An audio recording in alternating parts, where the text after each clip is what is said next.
মালিক রে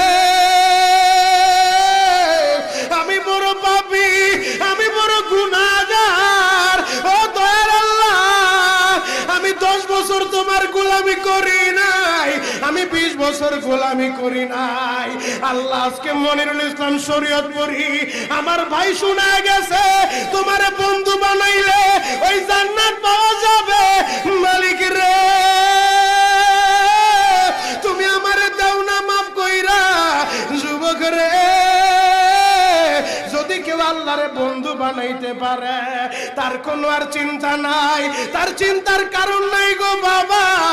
এ যুবক ভাইরা, দাড়ি পাকা বাবাজিরা, সবাই আমার দিকে একটা নজর তাকান। এই যে দেখেন আমি হাতের ভিতরে আহারের টিস্যু দিয়া কাফনের মতো একটা দৃশ্য বানায় ফেললাম। এমন একটা কাপড় আপনার শরীরে একদিন উঠে যাবে, আমার শরীরেও একদিন উঠে যাবে। ও চেয়ারম্যান ভাইরা, ও মেম্বার ভাইরা, ও নেতা ভাইরা, ও আলেম ভাইরা, এখন কাঁদতে বলছি শুধু কাঁদবা। জীবনে কত জায়গায় আমরা গোসল করলাম।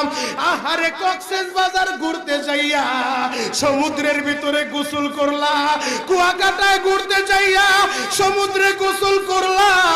এই যে মাদ্রাসার পুকুরটা ভরাট করছে মসজিদের জন্য, বিশাল বড় ময়দান এখন হয়ে গেছে। এই পুকুরের ভিতরে কত মানুষ গোসল করছে, আবার পিছনে একটা বিরাট পুকুর হয়ে গেছে, ওই পুকুরে কত মানুষ গোসল করবে। ও সোনামুখীর বাবা গো, তোমার বাড়িতে নিজের টিউবওয়েলে কতদিন তুমি গোসল করছো? তোমার বাড়িতে দামি একটা গোসলখানা বানাইছো, বিদেশি ঝর্ণা লাগাইছো, ওই ঝর্ণার পানি দিয়ে তুমি আর আমি গোসল করি। এমন একটা দিন তোমারও আসবে, এমন একটা দিন আমার